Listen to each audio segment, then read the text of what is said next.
Espiritu Santo. Sumainyo ang Panginoon.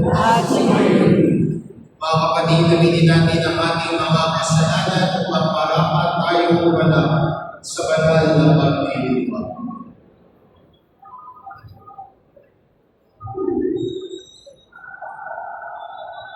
Inaaming ko.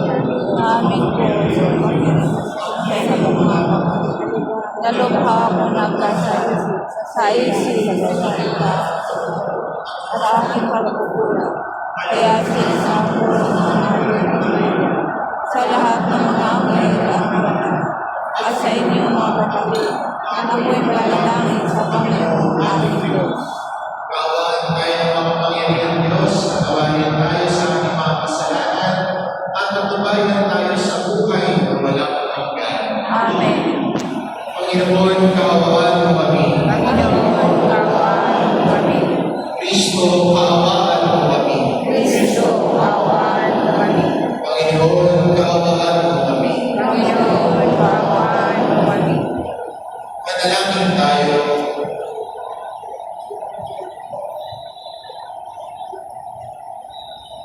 Ama namin makapangyarihan sa kadalisayang tugod ngayon ng puso at loob ng pagpapakasakin.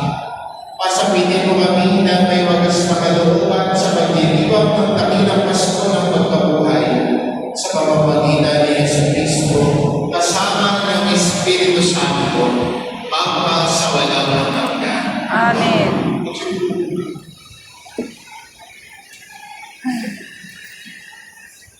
Pagbasa mula sa akla Ano pala yung ng nadatangan? Genesis.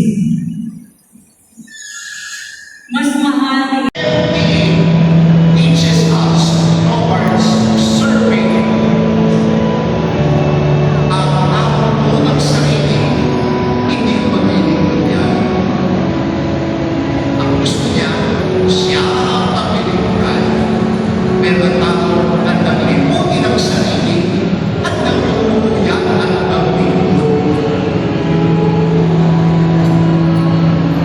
Kaya, ganda ng invitasyon.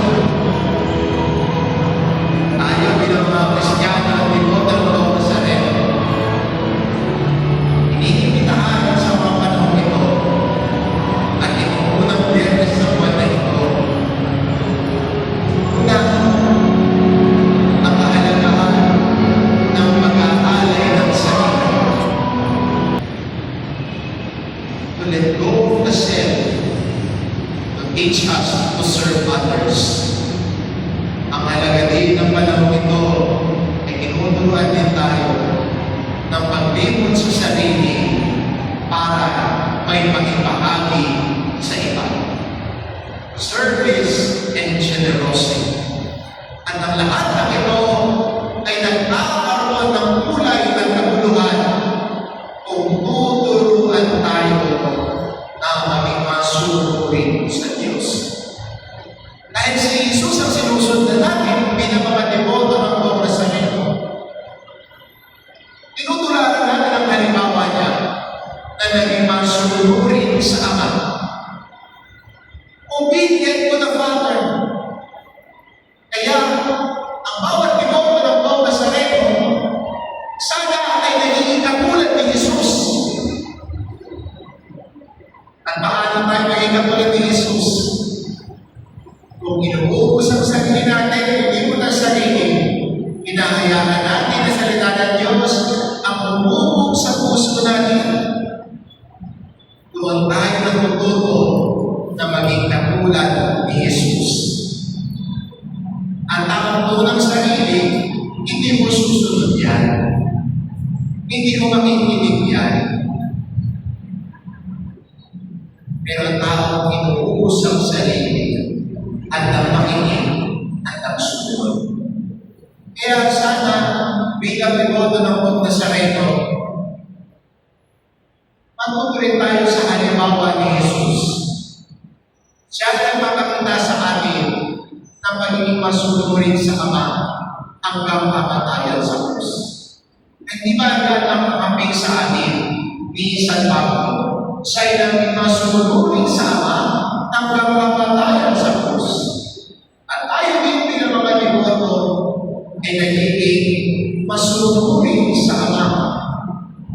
kahit hanggang kamatagan sa sarili at pagkakasarili.